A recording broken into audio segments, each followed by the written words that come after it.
Hi viewers, good afternoon. Welcome to ARB Bearings Smart Investor. Markets వీక్గా కొనసాగుతున్నాయి. అంతర్జాతీయ market నుంచి వస్తున్న మిశ్రమ సంకేతాల నేపథ్యంలో మన మార్కెట్స్లో కూడా ఇవాళ వీక్నెస్ కనిపిస్తుంది. ఇవాళ మార్కెట్ 7846 దగ్గర నిఫ్టీ ఓపెన్ అయితే ఇంట్రాడేలో 7810 వరకు వెళ్ళింది. హై చూసుకున్నట్టయితే 7867 వరకు టెస్ట్ చేసిన పరిస్థితి మనం చూస్తున్నాం. బట్ స్టిల్ మార్కెట్స్ ఒక 20 to 30 పాయింట్స్ రికవర్ అయినప్పటికీ వీక్నెస్ కొనసాగుతూనే ఉంది. 7830 లెవెల్స్ దగ్గర 7851 7852 దగ్గర ప్రస్తుతం మార్కెట్స్ ట్రేడ్ అవుతున్నాయి. ఆటో, బ్యాంకింగ్, ఐటీ, టెక్నాలజీ రంగ షేర్స్ బాగా వీక్గా కనిపిస్తున్నాయి. ఒక్క ఆయిల్ అండ్ గ్యాస్ మినహా most of the across the pack వీక్గా ట్రేడ్ అవుతుందని చెప్పుకోవచ్చు. స్పెసిఫిక్గా కొన్ని స్టాక్స్ విషయానికి వచ్చినట్టయితే వాళ్ళు స్టేట్ బ్యాంక్ ఆఫ్ ఇండియా అనుబంధ బ్యాంకులు, అసోసియేట్ బ్యాంక్స్లో కొద్దిగా మొమెంటం కనిపిస్తుంది. స్టేట్ బ్యాంక్ ఆఫ్ ఇండియాలో ఉన్న 5 అనుబంధ బ్యాంకులు state Bank of Travancore, state Bank of Mysore, state Bank of Bikaner and Jaipur, state Bank of Patiala and state Bank of Hyderabad, ఈ 5 అనుబంధ బ్యాంకులు ఉన్నాయి స్టేట్ బ్యాంక్ ఆఫ్ ఇండియాకు. ఈ 5 బ్యాంకులతో పాటు భారతీయ మహిళా బ్యాంక్, ఈ 6 బ్యాంకుల్ని స్టేట్ బ్యాంక్ ఆఫ్ ఇండియాలో విలీనం చేయాలని చెప్పి స్టేట్ బ్యాంక్ ఆఫ్ ఇండియా ప్రతిపాదన చేసింది. కేంద్ర ప్రభుత్వానికి ఒక సూత్రప్రాయ అంగీకారం కూడా తెలిపింది నిన్న బోర్డ్ ఆఫ్ డైరెక్టర్స్ మీటింగ్లో. దానికి సంబంధించి ఇవాళ అనుబంధ బ్యాంకుల్లో ఇవాళ కొద్దిగా పాజిటివ్ మొమెంటం మనం చూస్తున్నాము. స్టేట్ బ్యాంక్ ఆఫ్ ట్రావెన్కూర్ ఇవాళ ఇంట్రాడేలో 18% వరకు లాభపడింది. ప్రస్తుతానికి 2%, ఇప్పుడే చూస్తున్నాం 2.5% గెయిన్స్తో 413 రూపీస్ దగ్గర ట్రేడ్ అవుతుంది. And state Bank of Mysore కూడా ఇవాళ 15% వరకు పెరిగింది, 493 రూపాయల వరకు వెళ్ళింది. ప్రస్తుతానికి ఇది ఒక 9% గెయిన్స్తో ట్రేడ్ అవుతుంది. And state Bank of Bikaner Jaipur 532 rupees వరకు వెళ్ళింది ఇవాళ ఇంట్రాడే హైలో. ప్రస్తుతం 507 దగ్గర ట్రేడ్ అవుతుంది. But state Bank of India మాత్రం ఈ విలీనానికి సంబంధించి పెద్దగా మొమెంటం ఏమి కనిపించలేదు, చాలా ఫ్లాట్గా ట్రేడ్ అవుతూ వస్తుంది. ఒక 1% గెయిన్తో 180 రూపీస్ దగ్గర state Bank of India trade అవుతుంది. ఈ స్టేట్ బ్యాంక్ ఆఫ్ ఇండియా తీసుకున్న నిర్ణయం మీద ఉద్యోగ సంఘాలు మాత్రం ఇప్పటికే విరుచుకుపడుతున్నాయి. గత అనేక సంవత్సరాలుగా ఈ విలీనానికి సంబంధించిన ప్రతిపాదన కొనసాగుతూనే ఉన్నప్పటికీ ఉద్యోగ సంఘాలు మాత్రం తమ వ్యతిరేకం వ్యక్తం చేస్తూనే వస్తున్నాయి. 20వ తారీఖున ఉద్యోగుల సమ్మెకు పిలుపునిచ్చారు. దానికి సంబంధించి ఎలాంటి పరిణామాలు చోటు చేసుకుంటాయో వేచి చూడాల్సిన అవసరం కనిపిస్తుంది. ఒకవేళ స్టేట్ బ్యాంక్ ఆఫ్ ఇండియాలో ఈ 5 బ్యాంకులు విలీనం అవుతే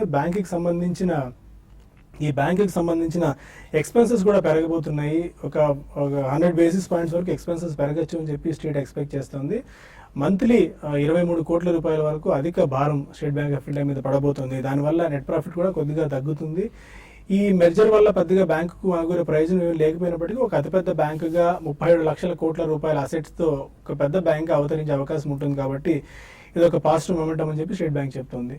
ఈ ఉద్యోగుల ప్రతిపాదన ఈ బ్యాంకు ప్రతిపాదన అండ్ ఉద్యోగుల సమ్మెకు సంబంధించి మనతో మాట్లాడేందుకు State Bank of Hyderabad director Harshavardhan garu మనతో ఉన్నారు. గుడ్ ఆఫ్టర్నూన్ హర్షవర్ధన్ గారు. నమస్కారం అండి సార్, అసోసియేట్ బ్యాంక్స్ ని విలీనం చేయాలని చెప్పిన ప్రతిపాదన చాలా సంవత్సరాలుగా పెండింగ్ లో ఉంది. ఇప్పుడు స్టేట్ బ్యాంక్ ఆఫ్ ఇండియా మరొకసారి ఆ విషయాన్ని కదిపింది.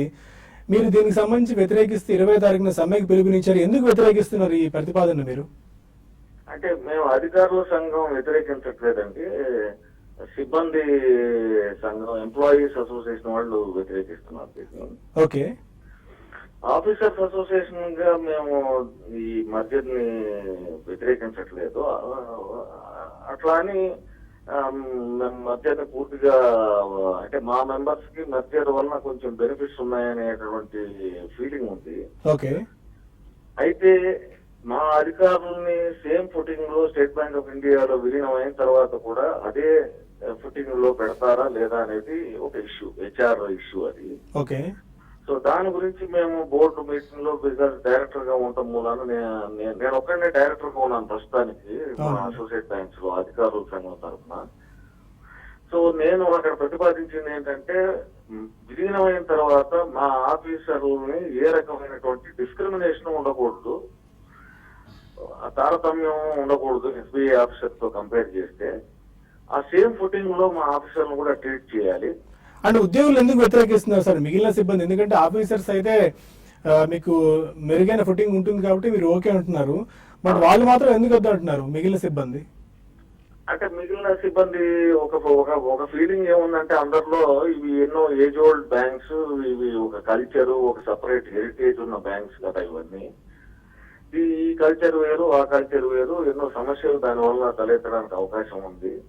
అలాగే ఈ అనుబంధ సంస్థలు, ఎస్బీఐ అనుబంధ సంస్థలు ప్రధానంగా లోకల్ ఫ్లేవర్ ని, లోకల్ ఫోకస్ ని దృష్టిలో పెట్టుకుని స్థాపించబడినది కాబట్టి ఆ దృష్టి లోపం జరుగుతుందేమో అని ఒక అనుమానం వాళ్ళలో ఉండొచ్చు. అంటే ఎగ్జిస్టెన్స్ కోల్పోతారని ఒకే ఆందోళన ఒకటే ఉందా? ఎగ్జిస్టెన్స్ కోల్పోవడానికి కూడా ఆస్కారం ఎక్కువ ఉందండి. ఎందుకంటే ఎంప్లాయీస్ వచ్చి ఏబిఏ ఉంది, ఓకే, స్టేట్ బ్యాంక్ ఆఫ్ ఇండియాలో వచ్చి వేరే యూనియన్ ఉంది. ఓకే, సో వీళ్ళ ఎగ్జిస్టెన్స్ పూర్తిగా పోయే అవకాశం కూడా ఉంది. ఓకే. ఫైనల్ గా హర్షవర్ధన్ గారు, మీరు ఈ సమ్మె చేపడుతున్నారు, మీరు కాకపోతే ఉద్యోగుల సంఘం చేపడుతుంది, ఆఫీసర్స్ చేపట్టకపోయినా ఇది స్మూత్ ట్రాన్సిషన్ జరిగే అవకాశం మీకు ఏ మేర కనిపిస్తుంది? స్మూత్ ట్రాన్సిషన్ జరుగుతుందండి. ఎందుకంటే ఇప్పుడు ఇంతకు ముందు జరిగిన సౌరాష్ట్ర ఇందోర్ మర్జర్ లో కూడా ఇనిషియల్ స్టేజెస్ లో కొన్ని టీచింగ్ ప్రాబ్లమ్స్ ఉంటాయి. ఓకే, అది ఓవర్కమ్ అవ్వే అవకాశం ఉంది, provided SBI management associate banks లో ఉన్నటువంటి సిబ్బందిని, అధికారుల్ని సమదృష్టితో చూసి వాళ్ళ కన్సర్న్స్ ను కూడా అడ్రస్ చేసినట్టయితే ఇది స్మూత్ ట్రాన్సిషన్ అవ్వడానికి అవకాశం ఉందండి. Fine sir, thank you very much Harshavardhan garu. Okay, అది State Bank of Hyderabad director Harshavardhan garu చెప్తుంది. స్మూత్ ట్రాన్సిషన్ జరిగేందుకు అవకాశాలు ఉన్నాయి అని చెప్పి, బట్ సమ్మెకు పిలుపునిచ్చిన ఉద్యోగులు ఇది ఎలా టర్న్అవుట్ అవుతుంది, మళ్ళీ 23, 24 తారీఖున కేంద్ర ఆర్థిక శాఖతో కూడా ఈ బ్యాంక్ ఉద్యోగ సంఘాలు భేటీ కాబోతున్నాయి తమ ప్రతిపాదనలు ముందు ఉంచేందుకు. అండ్ మార్కెట్స్ విషయంపై మనతో మాట్లాడేందుకు ఇద్దరు అనలిస్టులు సిద్ధంగా ఉన్నారు. Good afternoon both of you sir. 35 points almost డౌన్తో ట్రేడ్ అవుతుంది మార్కెట్స్. 7850 పైన కొనసాగుతూనే ఉంది. ఇది ఒక బ్రేతర్ అని చెప్పుకోవచ్చా? అంటే మార్కెట్స్ అంటే లో నుంచి చాలా రికవరీ కావడం చూసామండి. ఈ రోజు డే లోస్ కానీ చూసుకుంటే ఫ్యూచర్స్ లో నిఫ్టీ ఫ్యూచర్స్ 7811 అండి. అక్కడ నుంచి దగ్గరగా 60 పాయింట్ దాకా నిఫ్టీ పెరిగింది. ప్రస్తుతం ఒక దశలో ఈవెన్ 70-80 పాయింట్ దాకా రికవరీ చూసాము. అయితే ఇదంతా కూడా ఏంటంటే మార్కెట్స్ మనం చూస్తున్నాం లాస్ట్ ఒక దగ్గరగా 15 to 20 days కానీ ట్రెండ్ కానీ గమనిస్తే ఈవెన్ నిన్న కూడా మనం మాట్లాడుకున్నాము 79 పైన సస్టైన్ అవుతుందా అంటే అంత కాన్ఫిడెంట్ అంటే అవుతుందని చెప్పలేదు. బట్ మనం చూస్తే నేను 79 బిలో ట్రేడ్ అయింది. ఈ రోజు కూడా చూస్తే లో నుంచి మంచి రికవరీ చూసాం. అంటే 7950 దగ్గరికి వచ్చినప్పుడు అలా selling, at the same time 7000 క్లోజర్గా 7800 దగ్గరికి వచ్చినప్పుడు అలా బయ్యింగ్. బట్ టెక్నికల్ పరంగా చెప్పాలంటే మనకి 7830 దగ్గర 200 days మూవింగ్ యావరేజ్ అనేది ఉంది. అక్కడికి వచ్చినాక దాని బిలో వచ్చినాక ఇంకా మార్కెట్స్ వీక్ అవుతాయని షార్ట్ బిల్ చేసిన వాళ్ళకి కొంచెం డిసప్పాయింట్మెంట్ మనం చూస్తున్నాము. ఎందుకంటే అక్కడ నుంచి మళ్ళీ మార్కెట్స్ బాగా పెరగడం చూస్తున్నాము. బట్ ఏదైనా కూడా ఈ ట్రెండ్ అనేది ఒక డైరెక్షన్ అనేది లేకుండా ఉంది.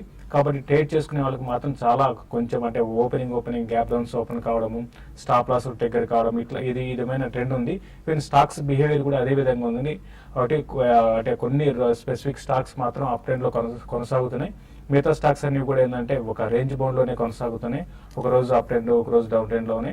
బట్ ఏదైనా కూడా మనకి క్లియర్ ట్రెండ్ రావాలి అంటే మాత్రం నెక్స్ట్ 1 or 2 days లో ఏదైనా బ్రేక్అవుట్స్ ఎదర్ సైడ్ అయినా బ్రేక్అవుట్ రావాలి. అప్ సైడ్ చూసుకుంటే 7900 పైన సస్టైన్ కాగలిగితే అప్ సైడ్ బ్రేక్అవుట్ అనుకోవచ్చు. డౌన్ సైడ్ చూసుకుంటే 7800, ఎందుకంటే లాస్ట్ ఫ్యూ డేస్ గా ఈ లెవెల్ బ్రేక్ కావట్లేదు. బ్రేక్ అయినా కూడా ఇమీడియట్ గా క్లోజింగ్ బేసిస్ దాని పైన వస్తుంది. ఈ రోజు రేపట్లో 7820 బిలో కానీ సస్టైన్ దాని బిలో ఉంటే మాత్రం డౌన్ ట్రెండ్ అని చెప్పుకోవచ్చు. బ్యాంక్ నిఫ్టీ మాత్రం కొంచెం ఈ రోజు నిఫ్టీ కన్నా కొంచెం బెటర్గా పర్ఫామ్ చేసింది. లో నుంచి కొంత రికవరీ వచ్చింది. అయితే ఒక దశలో బ్యాంక్ నిఫ్టీ చాలా వీక్గా ఉంది. బట్ లాస్ట్ ఒక 1.5 hour గా ఐసిఐసిఐ బ్యాంక్ వెయిటేజ్ ఉన్నది -1.5% నుంచి ప్లస్కి రావడం, తర్వాత ఈవెన్ ఎస్బీఐలో కూడా ఒక అప్ ట్రెండ్ రావడం అనేది కొంచెం బ్యాంక్ నిఫ్టీకి దోహదపడిందని చెప్పొచ్చు. బట్ ఏదైనా కూడా ఏంటంటే క్లోజింగ్ బేసిస్లో చూడమని చెప్తాను. ఈవెన్ బ్యాంక్ నిఫ్టీకి 16,800 దగ్గర రెసిస్టెన్స్ ఉంటుంది. ఆ సపోర్ట్ విషయానికి వస్తే 16,600 దగ్గర సపోర్ట్ ఉంటుంది. అది కానీ బ్రేక్ అయితేనే బ్యాంక్ నిఫ్టీలో ఫర్దర్ వీక్నెస్ అనేది ఉండడానికి అవకాశం ఉందండి. ఓకే, టెక్నికల్స్ మిగిలిన ఏం సూచిస్తున్నాయి? బేసికలీ ఐ థింక్ ఈరోజు గ్యాప్ డౌన్ ఏదైతే ఉందో ఐ థింక్ అది గ్యాప్ ఫిల్ చేసే ప్రయత్నం చేస్తానండి నిఫ్టీ చూస్తే కనుక. సో ఈ రోజు మనం చార్ట్ ప్యాటర్న్ చూస్తే కనుక 20-day moving average and 200-day moving average ఈ మధ్యలోనే ట్రేడ్ అవుతున్నట్టు ఎక్కువ కనిపిస్తుంది. 7808 అండ్ 7848. అఫ్ కోర్స్ ఇప్పుడు 7856 మనం అబౌట్ 20-day మూవింగ్ యావరేజ్ ఉన్నాం. బట్ ఏదైనప్పటికీ ఐ థింక్ మనం ఆల్మోస్ట్ ఇంకొక 30 to 40 పాయింట్స్ పెరిగితే కనుక సప్లై జోన్లోకి వెళ్తుంది మార్కెట్. అంటే అక్కడ కొద్ది సెల్ ఆఫ్ వచ్చే ఛాన్స్ ఎక్కువ ఉంటుంది. So strictly by on dips కానీ మనం ఉదయం అనుకున్నట్టు మేబీ నిఫ్టీ 3-day లో ఏదైతే ఉందో 7772 వస్తేనే అక్కడ బై చేయమని చెప్తాను. అండ్ ఈ రోజు ఒక ఆపర్చునిటీ అయితే వచ్చింది. 7810 అనేది లో ఫామ్ అవటం చూసాం మనం నిఫ్టీలో. ప్రాబ్లీ అలాంటి డిప్స్ వచ్చినప్పుడు బై చేసుకుని 7772 క్లోజింగ్ బేసిస్ కింద స్టాప్ లాస్ పెట్టుకుంటే మేబీ అప్ మూవ్లో అబౌట్ 50 to 70 పాయింట్స్ వచ్చే అవకాశం ఉంది. బట్ స్ట్రిక్ట్లీ స్వింగ్ ట్రేడర్స్ ఎవరైతే ఉన్నారో వాళ్ళే యూజ్ చేయాలి ట్రేడింగ్ కోసం. రెగ్యులర్ ట్రేడర్స్ అండ్ ఇన్వెస్టర్స్ అయితే కంప్లీట్లీ ఈ స్టేజ్లో అవాయిడ్ చేయాలి. ఎందుకంటే ఇందాక శేషు చెప్పినట్టు బ్రేక్అవుట్స్ వస్తేనే మనకి ఒక ఫర్దర్ అప్ మూవ్ ఉంటుంది. మేబీ ప్రీవియస్ స్వింగ్ హై ఏదైతే ఉందో 7991 దాని అబోవ్ క్లోజ్ అవుతేనే ఒక 150 to 200 పాయింట్స్ అప్ మూవ్ వెళ్ళే ఛాన్స్ ఉంది. అదేవిధంగా మొన్నటి స్వింగ్ లో ఏదైతే ఉందో 7678 అంటే ఆల్మోస్ట్ ఒక 150 to 200 పాయింట్స్ పడితేనే అక్కడి నుంచి ఒక 100 పాయింట్స్ కిందకి వెళ్ళే అవకాశం ఉంది. సో ఈ రేంజ్ లో నో ట్రేడింగ్ జోన్ అని అంటారు. I think 50 to 100 points or 150 points trading కోసం స్వింగ్ ట్రేడర్స్ యూజ్ చేయాలి. బట్ బ్యాంక్ నిఫ్టీ కొద్దిగా అవుట్ పర్ఫార్మ్ చేస్తున్నట్టు చూస్తున్నాం మనం చార్ట్స్ లో. ఇన్ఫాక్ట్ ఈ రోజు ప్రైవేట్ బ్యాంక్స్ కొద్దిగా మైల్డ్ కరెక్షన్ అయినప్పటికీ పిఎస్యూ బ్యాంక్స్ లో కొద్దిగా స్ట్రెంత్ కనపడుతుంది. సో ఈ రోజు ఆల్మోస్ట్ గ్యాప్ అనేది మనం ఫిల్ చేసాం. ఇన్ఫాక్ట్ నిఫ్టీ గ్యాప్ ఫిల్ చేయలేదు కానీ bank Nifty almost gap fill చేసినట్టు చార్ట్స్ పరంగా చూస్తున్నాం. ఇన్ఫాక్ట్ బ్యాంక్ నిఫ్టీని కొంచెం బై ఆన్ డిప్స్ గా చెప్పుకోవచ్చు. 16,557 ఏదైతే 200-day మూవింగ్ యావరేజ్ ఉందో దాని కింద స్ట్రిక్ట్ స్టాప్ లాస్ పెట్టుకుని బై చేస్తే మొన్నటి హై ఏదైతే 17,029 ఉందో అది విజిట్ చేసే అవకాశం ఎక్కువ ఉంది. In spite of decimated performance Punjab national bank ఇవాళ కాస్త 1% గెయిన్ లో ట్రేడ్ అవుతుంది. ఆల్మోస్ట్ 10,500 కోట్ల రూపాయల ప్రొవిజన్స్ వాళ్ళు ఇచ్చారు. 5,367 కోట్ల రూపాయల నికర నష్టాన్ని కూడా బ్యాంక్ ప్రకటించింది. బట్ ఇప్పటికే అది ఆల్మోస్ట్ ఒక చచ్చిన పాము లాంటిదని చెప్పుకోవచ్చు. హెవీ బీటెడ్ డౌన్ అయిపోయింది. బట్ స్టిల్ 1% గెయిన్ పిఎన్బిలో చూస్తున్నాం. కొంతమంది ఆల్మోస్ట్ 92 రూపీస్ నుంచి 73 లాస్ట్ 10 days లోనే రావటం చేసాం. సో జనరల్ ఏంటంటే buy on news and sell on rallies అని ఉంటుంది. సో ఈ న్యూస్ నెగటివ్ వచ్చినప్పటికీ వచ్చింది బయింగ్, ఎందుకంటే it's only because of short covering. Average volume అది 1 crore అనేది ఇవాళ ఆల్రెడీ 3.5 crores అయిపోయింది. ప్యూర్ షార్ట్ కవరింగ్ అని చెప్తాను. I think no need to enter the stock as of now. కొంతమంది కాలర్స్ లైన్ లో ఉన్నారు. ఫస్ట్ కాలర్ వెస్ట్ గోదావరి నుంచి Ramakrishna. Good afternoon sir. Good afternoon అండి. సార్ నేను రేణుకా షుగర్స్ ని 14 రూపీస్ 70 పైసా దగ్గర తీసుకున్నాను. హోల్డ్ చేయొచ్చా? అలాగే రాణా షుగర్స్ ఈ టైంలో తీసుకోవచ్చా? ఓకే, మీకు షుగర్ స్టాక్స్ లో మీకు రేణుకా షుగర్ ఒక లాస్ట్ ఒక 1 year గాని గమనిస్తే అండి, మరి ముఖ్యంగా లాస్ట్ 8 months గాని గమనిస్తే షుగర్ స్టాక్స్ చాలా బాగా పెరగడం చూసామండి. ఎప్పుడు లేని విధంగా అంటే లాస్ట్ 6 years లో ఇటువంటి ట్రెండ్ అనేది అప్ ట్రెండ్ అనేది మనకి షుగర్ సైకిల్లో రాలేదు. దీనికి కారణం మీకు తెలిసింది, షుగర్ ప్రైసెస్ బాగా పెరిగాయి. తర్వాత మంచి మాన్సూన్ అనేది బాగా లేకపోవడం అనేది లాస్ట్ 2 years కొంచెం వీటికి మంచి ప్రైస్ అనేది ఉంది. కాబట్టి నా ఉద్దేశం ప్రకారం ఇంకా ఈ స్టాక్ షుగర్ సెక్టర్ పరంగా చెప్పాలంటే ఇంకా పెరిగే అవకాశం ఏముందండి నెక్స్ట్ మనకి ఫ్యూ మంత్స్ కూడా. ప్లస్ రిజల్ట్ కూడా చూసుకుంటే నెగిటివ్ రిజల్ట్ నుంచి టర్న్ అరౌండ్ స్టోరీస్ చాలా స్టాక్స్ లో. అయితే శ్రీ రేణుకా షుగర్ మాత్రం మీరు కొన్న రేట్ కన్నా కొంచెం ప్రాఫిట్ వస్తే ఒక 10% అట్లా వస్తే మీరు ఎగ్జిట్ కండి. ఉన్న వాటిలో ఎక్కువ డెట్ ఉన్న కంపెనీ అండి. బట్ నెంబర్ 1 కంపెనీ కూడా చెప్పొచ్చు టర్న్ ఓవర్ పరంగా. బట్ డెట్ కూడా సేమ్ అదే రేషియోలో ఉంది. కాబట్టి దీనికన్నా మీకు పర్ఫార్మ్ చేసే స్టాక్స్ లో మీరు చూడండి. ఎందుకంటే పెరిగిన విధానం కూడా చూసుకుంటే ఇది అంటే 100% పెరిగింది. కొన్ని అయితే 300%, 400% పెరిగిన స్టాక్స్ ఉన్నాయి. గతంలో నేను చాలాసార్లు చెప్తుంటున్నాను. బలరాంపూర్ చిన్ని, ధంపూర్ షుగర్, ఈవెన్ రాణా షుగర్ను కూడా అవాయిడ్ చేయండి. ఈఐడి ప్యారీ ఒకటి, ధంపూర్ ఒకటి, బలరాంపూర్ చిన్ని ఒకటి, ఇటువంటి స్టాక్స్ ని మీరు లాంగ్ టర్మ్ కోసం బై చేయమంటారు. ఫైన్. ఇక మరిన్ని కాల్స్ అండ్ ఈమెయిల్స్ తీసుకునే ముందు స్మార్ట్ ఇన్వెస్ట్ లో ఒక చిన్న బ్రేక్ తీసుకుందాం.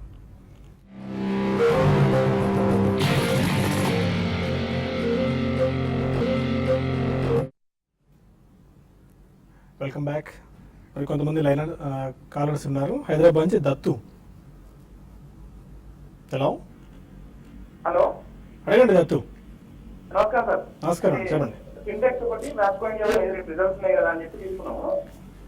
సింటెక్స్ వ్యాప్కో ఇండియా అండి? అవును సార్, అది రిజల్ట్ ఎట్లా ఉంటుంది? తర్వాత 81.5 ఉంది సింటెక్స్.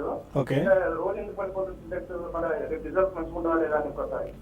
రిజల్ట్స్ మంచిగా ఉంటాయో లేదో చెప్పడం కష్టమేనండి అది. బట్ టెక్నికల్ లెవెల్స్ వరకు అయితే చెప్పేందుకు ప్రయత్నిస్తారు. సింటెక్స్ చూస్తే కనుక ఆల్మోస్ట్ ఇది 87 రూపీస్ నుంచి 78 గత 2 వారాల్లోనే పడుతుంది చూసామండి. దీనికి మీనింగ్ఫుల్ సపోర్ట్ అనేది 75.85 దగ్గర ఉంది. సో రేపు రిజల్ట్స్ ఈవెంట్ ఉంది కాబట్టి ప్రాబ్లీ కొద్దిగా వాలటాలిటీ ఎక్కువ ఉంటుంది. ఇన్ కేస్ ఇది 75-80 కింద క్లోజింగ్ బేసిస్ లో ఉంటే కనుక మీరు స్టాప్ లాస్ పెట్టుకుని ఎగ్జిట్ అవ్వాలి. అదేవిధంగా ఇది 20-day మూవింగ్ యావరేజ్ 81.7 దగ్గర రెసిస్టెన్స్ ఫేస్ చేసే అవకాశం ఎక్కువ ఉంది. సో ప్రాబ్లీ 81.70 అండ్ 82 మధ్యలో మీరు ప్రాఫిట్స్ అనేది బుక్ చేసుకోవాలి. వ్యాప్కో ఒకటి. వ్యాప్కో మాత్రం మీరు ఇది కూడా స్టడీగానే ఉందండి. ఒక ట్రెండ్ పరంగా చెప్పాలంటే పెద్దగా అప్ ట్రెండ్ లేదు, డౌన్ ట్రెండ్ లేదండి. రీసెంట్ డేస్లో మాత్రం ఇది ఒక రేంజ్లోనే కొనసాగుతుంది. కాబట్టి మీరు ప్రస్తుతం అయితే ఫండమెంటల్స్ బాగానే ఉన్నాయండి, చాలా స్ట్రాంగ్ ఫండమెంటల్స్ ఉన్నాయి. మీరు హోల్డ్ చేయండి, ఇన్వెస్ట్మెంట్కి అయితే హోల్డ్ చేయండి. ఇది ట్రేడింగ్ స్టాక్ అయితే కాదు. రిజల్ట్ పరంగా చెప్పాలంటే సింటెక్స్ లాస్ట్ ఒక రిజల్ట్ గురించి అడిగారు మీరు. చాలా లాస్ట్ 2-3 క్వార్టర్లు కంటిన్యూగా అప్ ట్రెండ్లోనే ఉన్నాయండి. ఏమాత్రం కూడా లాస్ట్ జూన్ క్వార్టర్ నుంచి మొన్న December 15th వరకు కానీ చూస్తే దాదాపు ప్రతి క్వార్టర్లోనూ మనకి అప్ సైడే ఉంది. ఈవెన్ ఈ క్వార్టర్ కూడా బాగుండడానికి అవకాశం కనపడుతుందండి. క్లోజర్గా ప్రాఫిట్ కానీ చూసుకుంటే 168 crores to 170 దాకా రావచ్చు. ఈవెన్ టర్న్ ఓవర్ కూడా 1,400 crores దాకా రావడానికి అవకాశం ఉంది. కాబట్టి సింటెక్స్ మీరు హోల్డ్ చేయండి, రెండు కూడా మంచి స్టాక్స్ ఏనండి. రాజమండ్రి నుంచి సుధీర్ మరో caller. Sir good afternoon sir. Good afternoon అండి. సార్ దాంపూర్ షుగర్స్ వాడు ఇంట్రాడే తీసుకున్నాం సార్ 500 shares 90-50 లో తీసుకున్నాము. ఎలా ఉంటుంది? అలాగే ఎల్ఎన్టీ ఫైనాన్స్ ఒకటి 100 shares 76 లో తీసుకున్నాం సార్. ఈ రెండు stock sir. Dhampur sugars 1950, LNT finance 76. Yeah, Dhampur చూస్తే కనుక ప్రాబ్లీ ఈ రోజు డేలో 87 and 91 హై అండి. ప్రాబ్లీ దీనిలో ఎక్కువ మనకి ఆపర్చునిటీస్ అయితే ఉండవు ఇలాంటి స్టాక్స్ లో. బట్ ఇంట్రాడే అంటున్నారు కాబట్టి ఐ థింక్ ద స్ట్రాటజీ డేలో స్టాప్ లాస్ మీరు పెట్టుకోవాలి 87 కింద క్లోజింగ్ బేసిస్ లో. అదేవిధంగా 3-day or 4-day హై ఏదైతే 93.20, 93.40 ఉందో అక్కడ మీరు ప్రాఫిట్స్ అనేది బుక్ చేసుకోవాలి. Even L and T housing finance probably I think కొద్దిగా డౌన్ ట్రెండ్ లో ఉన్న స్టాక్ ఇది అట్ ప్రెసెంట్. ఆల్మోస్ట్ ఈ స్టాక్ 77 నుంచి 70 దాకా కరెక్ట్ అవటం చూసాం. సో దీన్ని కూడా స్వింగ్ లో ఏదైతే 69.3 ఉందో అదొక గట్టి సపోర్ట్ ఉండే ఛాన్స్ ఉంది. సో 69.30 కింద మీరు స్టాప్ లాస్ పెట్టుకోండి. అండ్ ర్యాలీ వచ్చి ఇది 72.5 and 73 వెళ్తే కనుక అక్కడ 200-day మూవింగ్ అవి రెసిస్టెన్స్ ఫేస్ చేసే అవకాశం ఉంది. అక్కడ మీరు ప్రాఫిట్స్ బుక్ చేసుకోవచ్చు. హైదరాబాద్ నుంచి విజయ్ మరో కాలర్. హలో అడగండి విజయ్. హలో అడగండి విజయ్ గారు, వినిపిస్తోంది. సార్ నాకు ఏమన్నా ఒక 2 స్టాక్స్ రికమెండ్ చేయరా? అంటే మీకైనా స్పెసిఫిక్ గా సెక్టార్ ఏమన్నా ఉందా? మీ టైం హోరైజన్ అంతా ఎంతకాలం ఇన్వెస్ట్ చేద్దాం? టైం ఏంటంటే 1 year. ఓకే, ఒక 20-25% రిటర్న్ వచ్చే విధంగా షార్ట్ టర్మ్ కోసం. Short term 1 year. మీరు 1 year అంటున్నారు కాబట్టి బెటర్ ఏంటంటే మీరు క్వాలిటీ స్టాక్స్ లోనే ఇన్వెస్ట్ చేయమని చెప్తానండి. కొంత బ్యాంకింగ్ స్టాక్స్ లో, ప్రైవేట్ బ్యాంక్స్ లో మీరు ఇన్వెస్ట్మెంట్ చేసుకోవచ్చు అండి. లైక్ యాక్సిస్ బ్యాంక్ ఒకటి మీరు పిక్ చేసుకోవచ్చు. తర్వాత ఇంకోటి ఏంటంటే ఒకటి మిడ్ క్యాప్ లో పరంగా చెప్పాలంటే KNR కన్స్ట్రక్షన్ ఒకటి అనే ఉందండి కంపెనీ. ఫండమెంటల్స్ చాలా స్ట్రాంగ్ ఫండమెంటల్స్, మేనేజ్మెంట్ కూడా చాలా క్లీన్ అంటే ట్రాన్స్పరెంట్ గా ఉండే మేనేజ్మెంట్, డెట్ లెవెల్స్ కూడా చూసుకుంటే చాలా తక్కువ ఉన్నది. కాబట్టి దాన్ని కూడా మీరు ఒక 1.5 year కోసం మీరు కరెంట్ లెవెల్స్ లో బై చేసుకోవచ్చు. ఇవి కాకుండా చాలా లిస్ట్ ఉన్నాయి. బట్ ఒకటి ఏంటంటే కొంచెం రిస్కీ బెట్ అవుతుంది, ఒకటి ఏంటంటే సేఫ్ బెట్ అవుతుంది. కాబట్టి 2 స్టాక్స్ ని మీరు 1.5 year కోసం బై చేసుకోవచ్చు అండి. హైదరాబాద్ నుంచి కృష్ణ మరో కాలర్. అడగండి Krishna. Hello, good afternoon. Good afternoon అండి. I just want to talk to Mr. Rajendra. Yes sir. The question is that since మీరు మాట్లాడేటప్పుడు అంతా ఎక్కువగా 20 days DMA అని కానీ 200 days DMA అని మాట్లాడుతుంటారు. It would say that the moves of the investors that do not know anything about all these DMAs and DMAs. Okay. It's simple గా whether the markets are going to go up or not, clear language లో simple గా short and sweet గా చెప్పగలరా? ఇవాళ ఈ position లో at this moment can I enter into Nifty for long position? ఇది కావాలి. Yeah, basically support moving average ఎందుకు చెప్తామంటే it's only to give more comfort to investors అండి. అంటే ఏ బేసిస్ మీద ఇక్కడ సపోర్ట్ ఉంటుంది, లేకపోతే ఏ బేసిస్ మీద ఇక్కడ రెసిస్టెన్స్ ఉంటుంది అని కొంచెం కంఫర్ట్ ఇవ్వడం కోసం చెప్తాము. Otherwise price levels as you said would be fine, but definitely it's not advisable అండి ఈ స్టేజ్ లో. ఎనీ డిప్ ఐ థింక్ మీరు నిఫ్టీ అయితే యూ క్యాన్ ఎంటర్. మేబీ నేను ఇందాక ఓపెనింగ్ స్పీచ్ లో చెప్పినట్టు 78.10 ఈ రోజు డే లో ఏదైతే ఉందో ప్రాబ్లీ అక్కడ మీరు అటెంప్ట్ చేయొచ్చు. ఎందుకంటే 57-58 పాయింట్స్ ఆల్రెడీ పెరిగినాక it's not worth for today. So ఈ మాత్రం డిప్ వచ్చే అరౌండ్ 30-40 పాయింట్స్ కరెక్షన్ వస్తే మీరు ఎంటర్ అవ్వచ్చు with 7772 as stop loss and for a target of about 7930. Fine. ఇంకా కొంతమంది కాలర్స్ లైవ్ లో ఉన్నారు. సారీ, కొన్ని ఈమెయిల్స్ మనకు ఉన్నాయి. భాస్కర్ అడుగుతున్నారు, లుపిన్ ఫ్యూచర్స్ 1625 లో హోల్డ్ చేస్తున్నాను, ఎగ్జిట్ అవ్వచ్చా? ఈ రోజు బ్రేక్అవుట్ రావడం చూస్తున్నాం అండి. ఇది మల్టీ వీక్స్ హై ఏదైతే 1632 ఉందో ప్రాబ్లీ అది బ్రేక్అవుట్ లాగా కనిపిస్తుంది చార్ట్స్ లో. కరెంట్ మార్కెట్ ప్రైస్ 1641 ఉంది. సో ఈరోజు క్లోజింగ్ వాచ్ చేయండి. మీరు కరెంట్లీ ఉన్న పొజిషన్ అరౌండ్ 1632 కింద క్లోజింగ్ బేసిస్ మీరు స్టాప్ లాస్ పెట్టి హోల్డ్ చేయండి. సో బ్రేక్అవుట్ వచ్చినప్పుడు జనరల్లీ కొద్దిగా అప్ మూవ్ వెళ్ళే ఛాన్స్ ఎక్కువ ఉంటుంది. మేబీ ఇంకో 30-40 రూపీస్ కూడా అప్ సైడ్ వచ్చే ఛాన్స్ ఉంటుంది. అక్కడ మీరు ప్రాఫిట్స్ బుక్ చేసుకోండి. అండ్ 1632 ఈరోజు క్లోజింగ్ బేసిస్ స్టాప్ లాస్ పెట్టుకొని హోల్డ్ చేయండి. త్రిచి నుంచి సురేష్ రెడ్డి మెయిల్ చేశారు. టాటా మెటాలిక్స్ 129లో హోల్డ్ చేస్తున్నారు షార్ట్ టర్మ్ గురించి. టాటా మెటాలిక్స్లో నిన్న ఇవాళ స్పాట్ రావడం చూస్తున్నాం. టాటా మెటాలిక్స్ ఇవాళ 20% వరకు పెరిగింది అప్పర్ సర్క్యూట్లో. ఒకటే టాటా మెటాలిక్స్ మీరు అన్నట్టుగా కంటిన్యూగా అప్ ట్రెండ్ అనేది మనం చూస్తున్నామండి. దగ్గరగా 80-85 లెవెల్స్ నుంచి ఇప్పుడు చూసుకుంటే 52 వీక్ హైక్ టచ్ అవుతుంది. కాబట్టి ట్రెండ్ పరంగా చెప్పాలంటే ఇంకా అప్ ట్రెండ్ అనేది కొనసాగవచ్చు. మీరు కంటిన్యూ చేయండి అండి. బట్ ఇటువంటి అప్ ట్రెండ్ వచ్చినప్పుడు మళ్ళీ రివర్సల్ ప్యాటర్న్ ఏర్పడినప్పుడు కూడా చాలా ఫాస్ట్గా కూడా కిందకు వస్తుంటుంది. కాబట్టి ఏంటంటే మీరు ట్రేడింగ్ స్టాప్ లాసెస్ పెట్టుకొని మీరు హోల్డ్ చేయండి. ఇప్పుడు ఇమీడియట్ అయితే 186 and 200 రూపీస్ కూడా టెస్ట్ చేసే అవకాశం ఉంది. స్లోగా ఇట్లా పెరుగుతున్నప్పుడు మీరు ప్రాఫిట్ బుక్ చేసుకోమని సజెస్ట్ చేస్తానండి. వనపర్తి నుంచి అనిత అడుగుతున్నారు. మోన్సాంటో 200 షేర్స్ 2465లో తీసుకున్నారు. ప్రస్తుతం 2436 దగ్గర ట్రేడ్ అవుతుంది. Holder exit? మోన్సాంటో హోల్డ్ చేయమని చెప్తానండి. దీన్ని చూస్తే మనకి 3000 లెవెల్స్ నుంచి మనకి ఆల్ ద వే మనకి దగ్గరగా 1500 దాకా వచ్చి మళ్ళీ అక్కడి నుంచి చాలా ఫాస్ట్ బౌన్స్ బ్యాక్ చూసాం. ఇది కూడా ఏంటంటే వర్టికల్ గా మనకి పెరిగింది. దీనికి ప్రధాన కారణం మాన్సూన్ బాగుంటాయని చెప్పి ఒకటి, ప్లస్ యుఎస్ఏలో ఆల్రెడీ మొన్న కూడా షోలో కూడా చెప్పడం జరిగింది. అక్కడ మోన్సాంటో ఇంటర్నేషనల్ లో ఉన్న మోన్సాంటో కంపెనీస్ అన్ని కూడా చాలా వరకు లాస్ట్ ఒక 15 రోజులుగా చాలా హెవీ ర్యాలీస్ చూసామండి. కాబట్టి వరల్డ్ వైడ్ గా నెంబర్ 1 కంపెనీ. ప్లస్ మన ఇండియాలో మాత్రం కొంచెం రిజల్ట్ పరంగా అంత ఎంకరేజింగ్ గా లేదు. బట్ రిజల్ట్ ఇంప్రూవ్ అయితే డెఫినెట్ గా ఇది కూడా మంచి రిటర్న్ రావడానికి అవకాశం ఉంది. మీరు లాంగ్ టర్మ్ కోసం హోల్డ్ చేసుకోవచ్చు. అండ్ వెంకట్ అడుగుతున్నారు. ఎస్ఎంఎల్ ఇసూజు ఈ ప్రైస్ లో ఎంటర్ అవ్వచ్చా? అండ్ స్టోన్ ఇండియా తీసుకోవచ్చా? స్టోన్ ఇండియా డెఫినెట్లీ నో అండి. ఐ థింక్ ఆ స్టాక్ చూస్తే కనుక 54 నుంచి ఆల్రెడీ 145 దాకా లాస్ట్ 5 to 6 days లోనే మూవ్ అవుట్ అని చూసాం మనం. సో డెఫినెట్లీ అవాయిడ్ చేయండి. మేబీ కరెక్షన్ వచ్చి అరౌండ్ 110-120 వస్తే అటెంప్ట్ చేయొచ్చు for a target of 170. SML ఇసూజీ 2 price points లో మీరు తీసుకోవచ్చు. దీనిలో ఆల్రెడీ మీనింగ్ఫుల్ కరెక్షన్ మనం చూసాం. 1174 నుంచి ఆల్మోస్ట్ 990 దాకా రావటం చూసాం. సో 910 and 880 దగ్గర స్ట్రాంగ్ సపోర్ట్స్ అయితే కనిపిస్తుంది చార్ట్స్ లో. 2 ప్రైస్ పాయింట్స్ లో ఎస్ఎంఎల్ ఇసూజీ అకామిడేట్ చేయండి.